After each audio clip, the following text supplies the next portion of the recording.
Hey everyone, this is Pete, and welcome back to Short Play, a series of quick tours of games I like on a variety of platforms, new and old.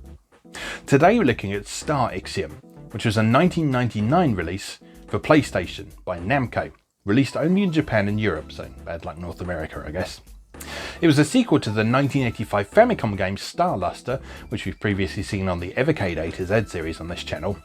And Starluster didn't get its own Western release until its 2020 inclusion as part of the Namco Museum Collection 1 cartridge for Evercade. Despite this, the European version was still marketed as a sequel to Starluster, despite people in Europe probably never having heard of it.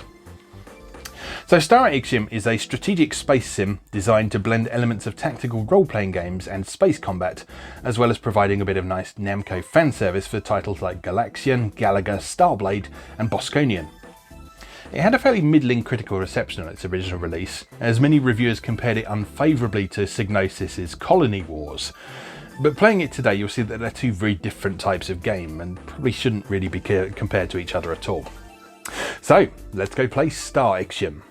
Okay, here we are with Starxium, presented by Namco. I'm playing this on the PS2. I'm going to let this intro play because it's pretty cool, if low resolution. It's got some great music.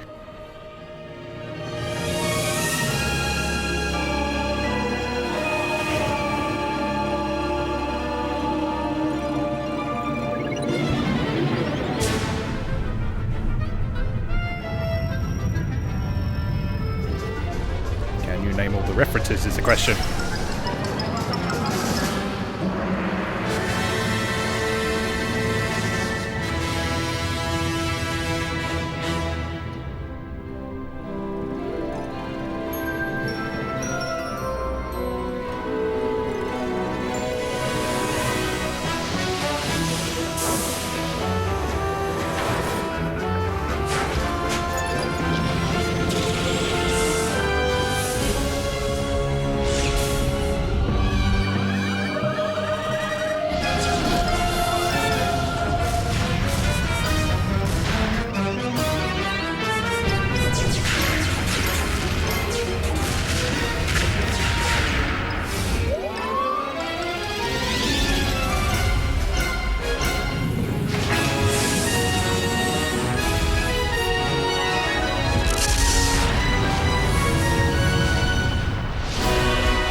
Isn't that cool?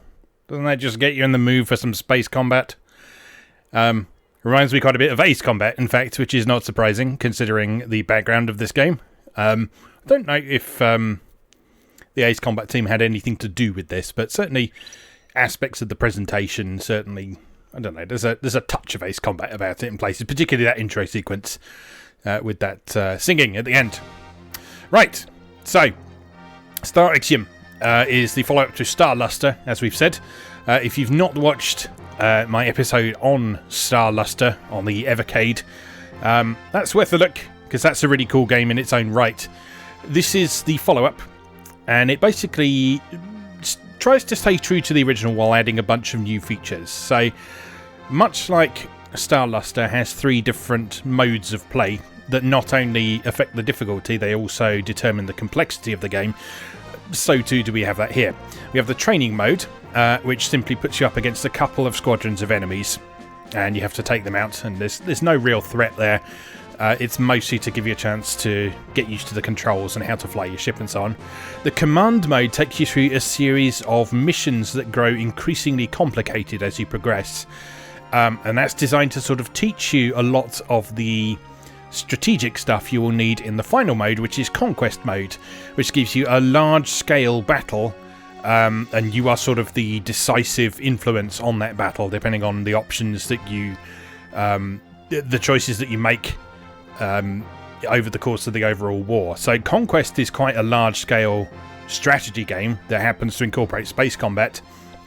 Command mode has strategic elements that grow increasingly complex as you go through, because it's teaching you those concepts through the actual gameplay. And training mode is just a quick blast to figure out the controls. So I'm not quite up to conquest mode yet because it's complex and daunting and scary. I am partway through command mode at the time of recording though, so I think we'll just pick up from where I've left off there. Let's hit continue and load up my game, where I'm on the 6th mission.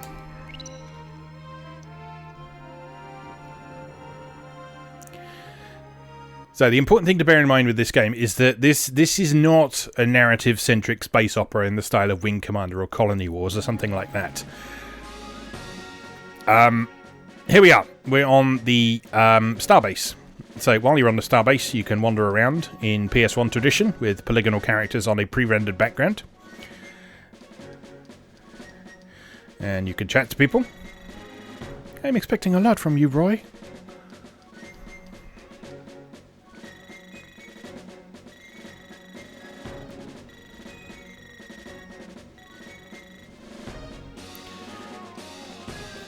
And so occasionally these people have some interesting hints and tips for you. Sometimes there's no one there, so we'll just leave that be.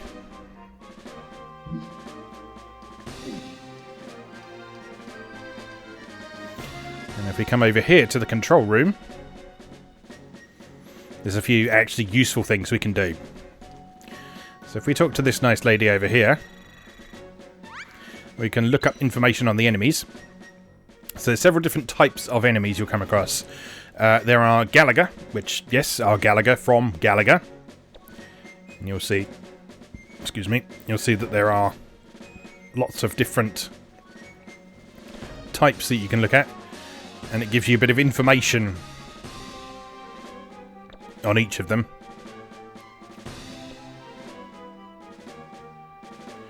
Then we've got the UIMS, which I believe are the enemies from StarBlade, I think.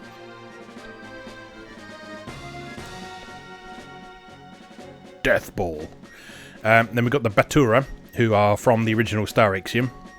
Star Luster, rather. And then also we've got... There's another group of them I've forgotten the name of. Anyway, doesn't matter. Map screen. So, one of the nice things you can do in this command center on the Starbase is you can review the map and you can see what's going on. So we can see that there's a planet here that has 3 fleets of Galaga inbound, 2 normal and 1 easy. This planet over here has 3 Batura on the way. We have 1 easy, 2 easy and 1 normal. This planet has 10,800 shield. This planet also has 10,800 shield. And we are over here on a base which has 10,000 shield. So during a mission, if all of the bases or all of the planets get destroyed, then you lose. So you can afford to lose 1 planet in this case, but we can't afford to lose the base. And we definitely can't afford to lose both planets. Okay, so we need to make some decisions here. So a good thing to do, it would probably be to take out that easy Galaga group. Or perhaps the normal ones, because they're probably more dangerous. That one is closest to the planet. So maybe that one first. Take a bit of pressure off. And then maybe zip over here and get the Batura. I guess we just have to see how things go, because things don't always go quite how you might expect them to.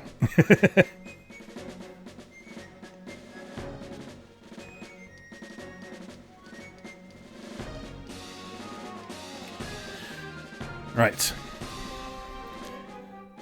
So we head back to the docking bay and we talk to the engineer here. And here we can choose which spacecraft we use. So there's the Gaia, which is the ship from Star Luster. We have the Spartacus. I'm not sure what this is from. But I would assume this is from another Namco game of some description. If you do happen to know, let me know. I like the Gaia because it's a bit more balanced than the Spartacus, which is quite weak but very mobile. Then you can choose your sub-weapon. Now this either has limited ammunition or it drains from your ship's energy reserves. So I quite like the Vulcan cannon in this case. It has its own ammunition. Energy is at quite a premium in a lot of cases. Now you can choose your optional parts. So thruster increases mobility at the expense of power. Radar gives us a little bit more range on our radar. Barrier deflects plasma attacks. That might be quite useful. Additional energy is very useful. And stealth system, I'm not really sure. So in theory that means you're less visible to foes, but if you're shooting at them they can probably see you anyway. So I'm going to just go for the additional energy for the minute. You can improve your maximum shield as well. No, I'll stick with the energy, the additional fuel pod. And then we exit. And then we launch. Right, so we said we were going to go for this group of Galaga first. So I choose them and press the square button. And then we launch.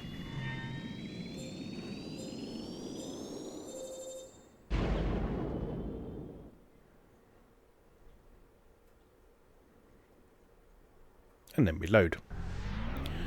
Into hyperspace. Love that hyperspace effect, that's so cool. So 90s. But so awesome. If I was designing a hyperspace effect now, I would probably do something similar to this. Prepare for combat!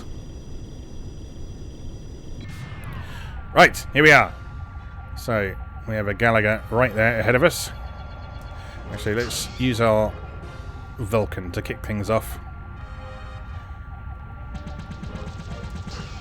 Since that doesn't drain any of our energy. Oh! Get out of here. Get rid of these larvae, because we don't want them to hatch into anything unpleasant.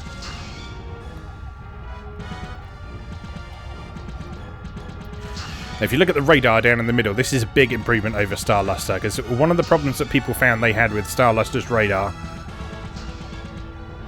Bit of the Galaga theme there.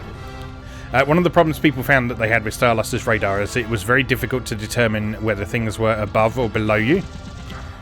Whereas on this one, it actually indicates whether they are above or below you. So if they appear as a circle, that means they are above you. And if they appear as a small dot, that means they are below you. Did I say that right? Circle for above you, and a small dot for below you. And you see the actual... Uh-oh. That was unfortunate. You see the actual execution of the combat is very similar to Star Luster, actually. Oh no, it's all going wrong already. So you're flying your ship by controlling a crosshair on the screen. Oh no! I'm going to have to go and land now because I've damaged everything. Oh, but there's things attacking the base. So you can just duck out of an encounter like that anytime you want, and the progress you made on that encounter persists. So if you come back to that, you won't have to fight through the entire enemy squadron again. But unfortunately, because this place is being attacked by Galaga, before we can dock with the base, we're going to have to deal with them. And as you can see, our radar... Oh no!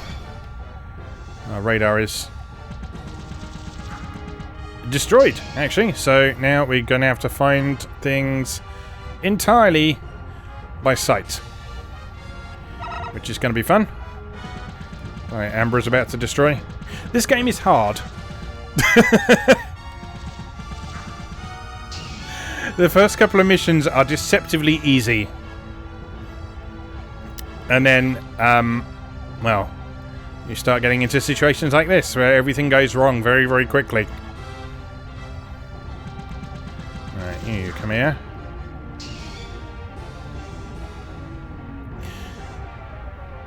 The thing with fighting Galaga is that they do actually behave quite how you might expect them to, based on what they did in the original arcade game, in that they swoop at you and try and ram into you. Oh no! Much like that one did there, it stuck up on me while I had no radar and blew me up. Alright, let's have another go at this. I'm not, if I do struggle with this, I'm not going to subject you to this too many. I'm not going to subject you to this too many times because, yeah, these missions are quite challenging and often take a few attempts to get right. But we'll have a couple of goes at this, see how we get on. So, when you restart a mission, you immediately start by a base. So, you have the option of docking and refitting your spacecraft. You don't have to take it if you don't want to. If you just want to go out there with your stock equipment, you can do. But I think some of this is going to help. So we'll take the impact cannon again. I think I might take... Coats craft with paint that limits damage when hit.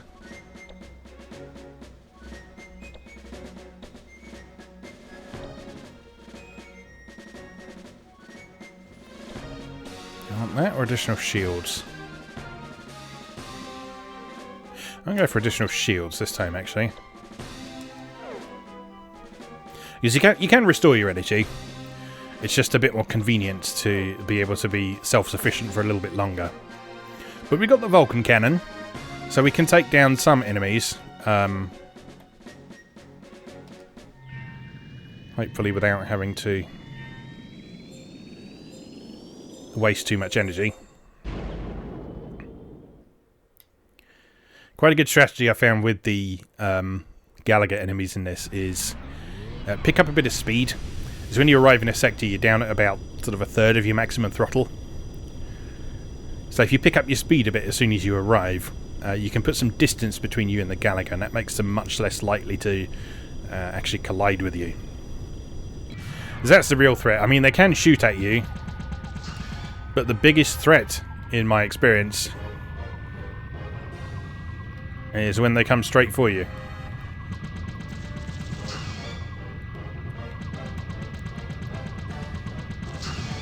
Because the temptation is always to think, oh, I can shoot them down and blow them up before they get to me, and 9 times out of 10, no you can't. Fortunately, if they are exploding when they pass through you, then they're considered to not be there anymore, so... Alright, let's not worry about those two for the minute.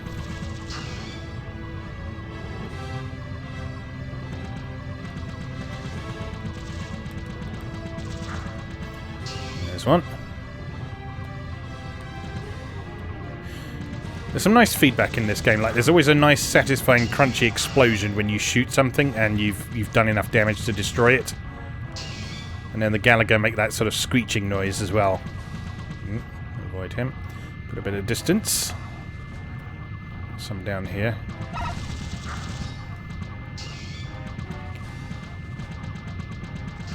Yeah, you want to keep an eye on your shield gauge, which is over on the right-hand side. It's this circular symbol around the depiction of your ship.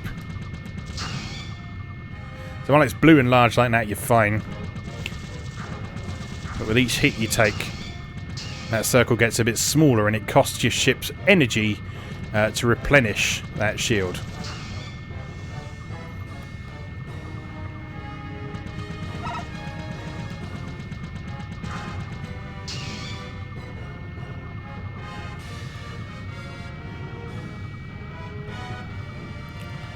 Let's feck out with the last one.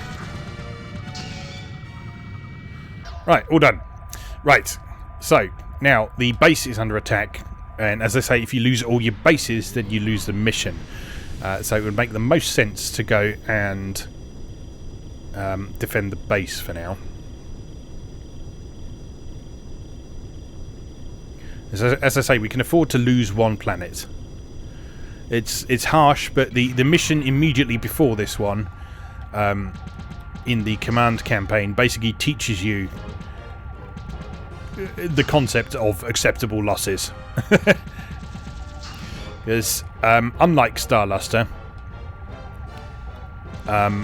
in command mode you don't get a score at the end of it, so you're not scored based on how many bases and planets survived or anything like that. It's It's purely a case of, did you finish the mission or not?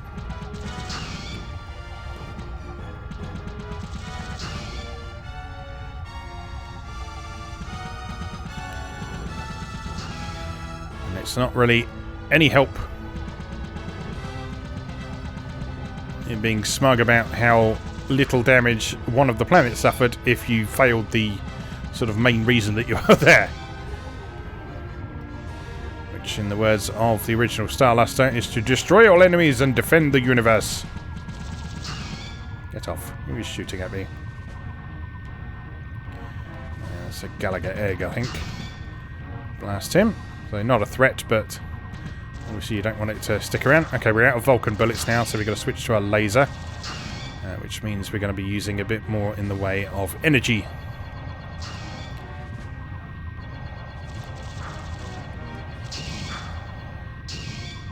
So I reckon probably after we have dealt with this group here,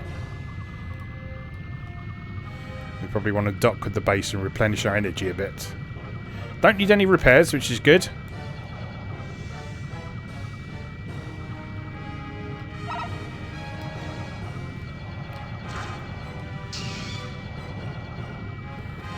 Put some distance between us and those ones there. They seem to be the last ones. Okay, so we lost a planet. We have now lost a planet, so we have to defend the other one before things get too bad. It might be time to lose a bit of the speed. So just weaving circles around me at the minute. Alright, there we go. Right, let's stock up on energy before we go any further. Because you see we're already low.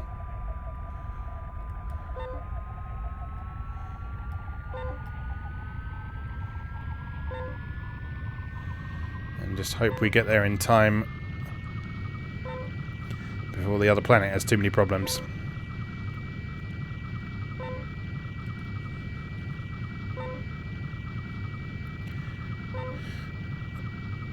So you can dock with the planets as well, and if you dock with a planet it will fully restore your energy, but if you dock with a base it will fully refit your ship as well, so this will give us a full stock of Vulcan bullets again. I don't think it sets your configuration, but let's... Yes, everything's still selected, so that's good. So if you want at this point you can reconfigure your ship if you think it might be useful, but if not, you can just head straight back out. Right, so that's the one that's been taken down. How's this one doing? Actually not terribly at the minute. But let's go and defend it anyway, because as I say, if we lose that one then we lose the mission, so... Now, I guess those other Batura groups are going to be heading for the base now, so we want to try and work quickly if we can. This is only an easy group we have to deal with here, so hopefully it shouldn't take too long.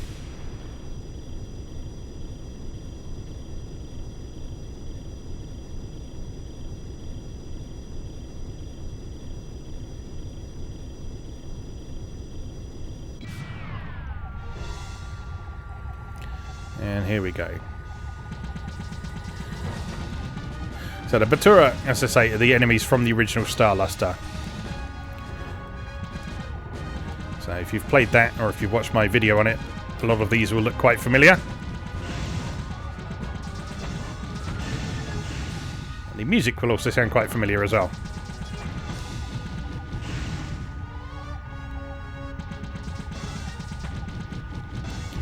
You'll see that they've even got their wobbly lasers like they have in the original Star Luster as well. Although dodging those lasers, with this being a proper 3D game now, it's no longer a case of just simply making sure that the laser blasts aren't on the screen anymore.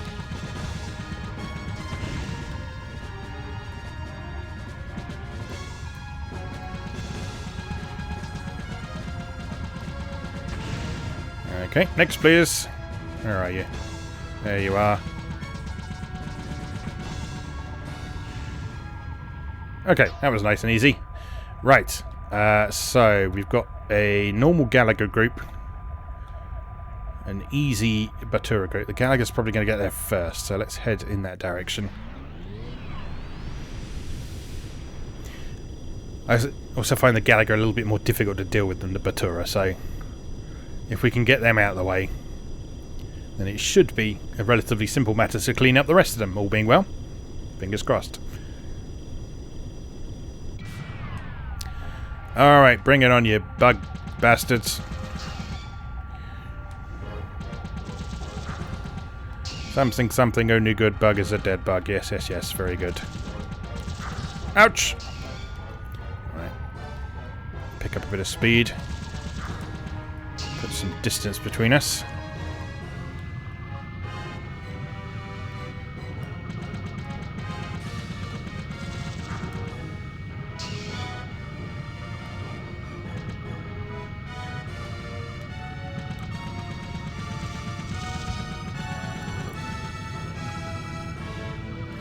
I really, really like this game. Like I was hoping it would be good. I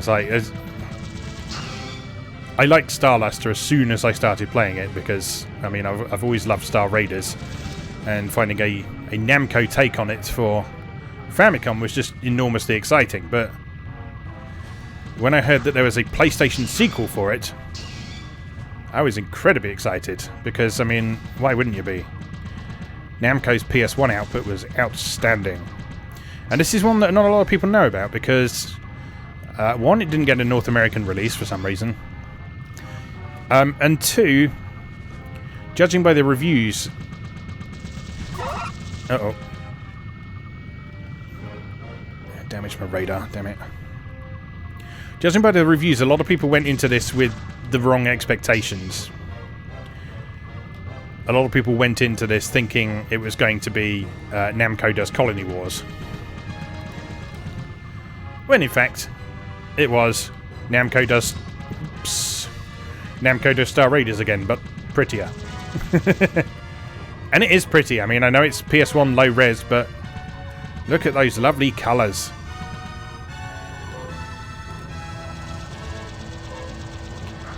Those delicious colours and those fantastic bitmapped explosions and... oh, I love it. I love it so much.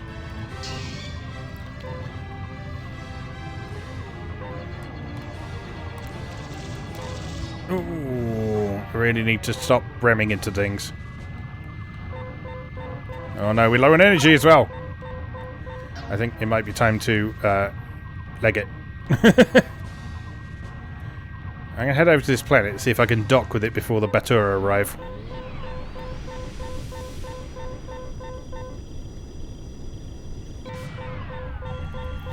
Yes, we got here first. That's good.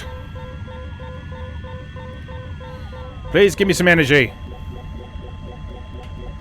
I know you're not going to repair me, but energy is good.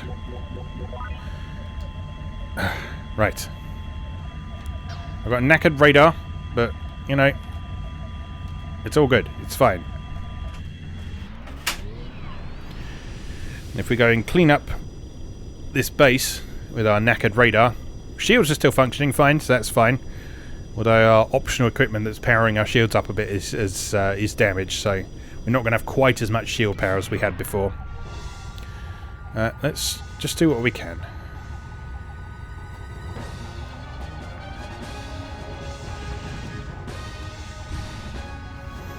Oh, it's Batura, so this shouldn't be too bad.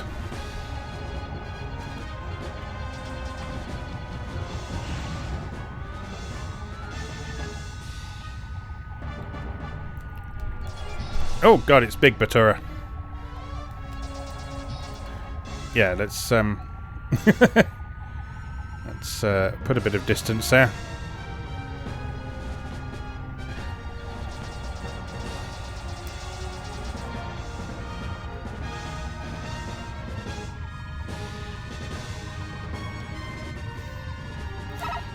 Yeah, this is another big difference between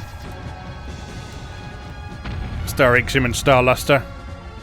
It's because we're not using sprites anymore, we can now have massive enemies.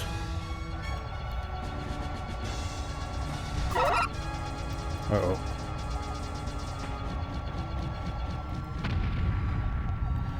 Oh, my radar's been destroyed. Everything's broken.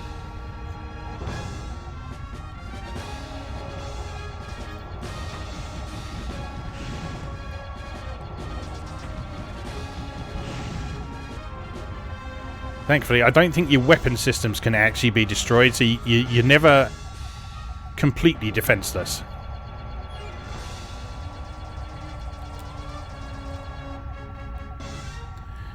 But if your radar's ballsed up, then you are in a bit of trouble.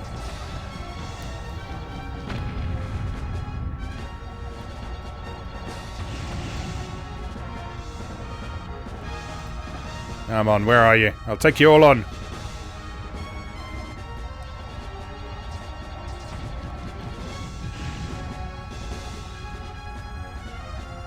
Any more? There's still music happening, so... Ooh. There's still music happening, so there's more of you somewhere. Oh, I've done it! I'm safe. Right, how's that planet doing? 5406. Not bad. I've got time to dock with the base. Question is... Where is the base? There it is. Right. Oh, I'll limp in with a damaged engine as well. Uh-oh. We might be in a spot of bother here. Come on. Come on. Come on. Come on, you can make it.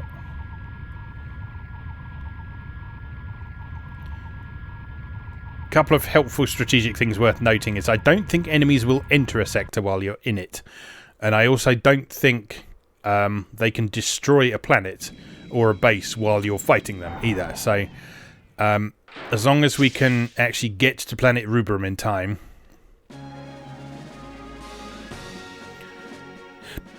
before they knock its shields down to 0. 4186, so we've got a bit of time to play with. We've got that one fleet of Galaga there. But the base has got plenty of shields for the minute, so we should have time to finish this one off.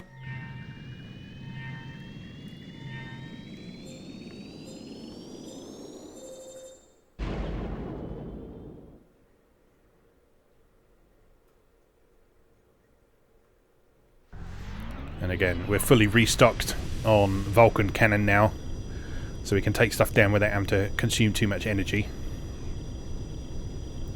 You see, there's a lot to think about in this game. There's a surprising amount of strategy, and one of the big intentions for this game when it was designed was not just to be space combat, but also to incorporate elements of tactical role-playing games specifically. So that there's no...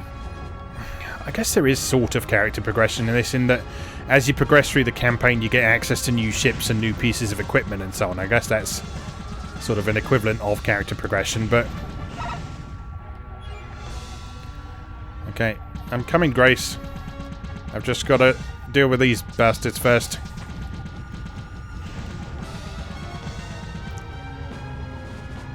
Please come here.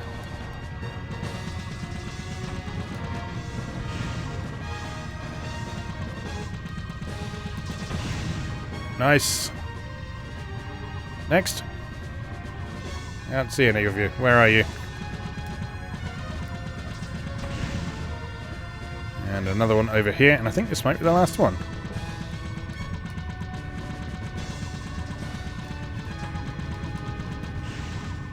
Yes! Nice! Okay, we are in a good position. Clean up this base, and we should be all done.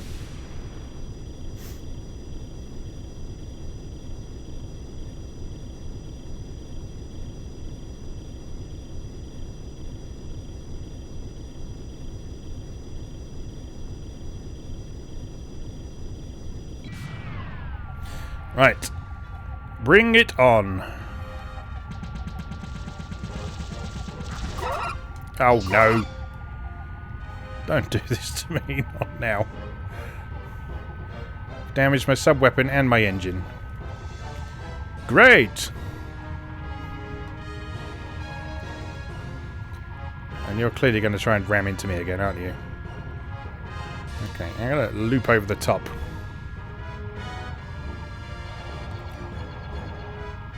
No, you've gone past me again. Let's keep moving.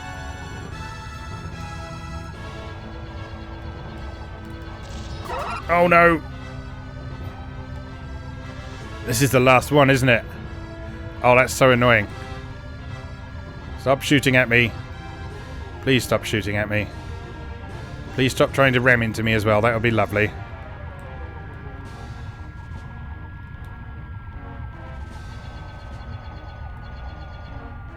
Oh, where are you?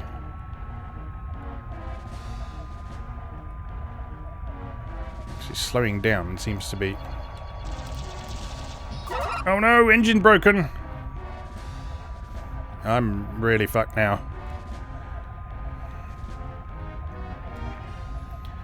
Oh, why does it have to be one of the rammers that is the last one? Stop shooting at me. No! Oh, so close.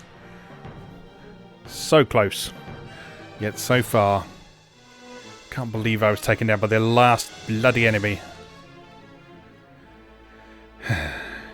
Anyway, that is Starxium. I've presented to you the authentic Starxium experience there, which is one of enjoyment and thrills and occasionally frustration. No, I enjoy it because everything that went wrong there was my fault. I was ramming into things when I should have been moving out of the way of them. I could have maybe... There were lots of things I could have done differently, but yeah, we came pretty close to clearing that mission. I think next time I do that, it will probably be no problem. Fingers crossed. Anyway, I highly recommend this if you have the opportunity to play it. As I say, it did only come out in Japan and Europe, so there's no North American version. Japanese version, I don't know how much Japanese text there is in there. There's not a ton of text in the game as a whole, but there is a bit of text in like the base scenes, and you saw the descriptions for the various weapons and so on. But there's no like sort of lengthy dialogue story sequences or anything like that. So yeah, if you are in a territory where you can play the Japanese or the European version, yeah, grab it. It's well worth your time. Well worth your time. As always, thank you very much for watching, and I'll see you again next time.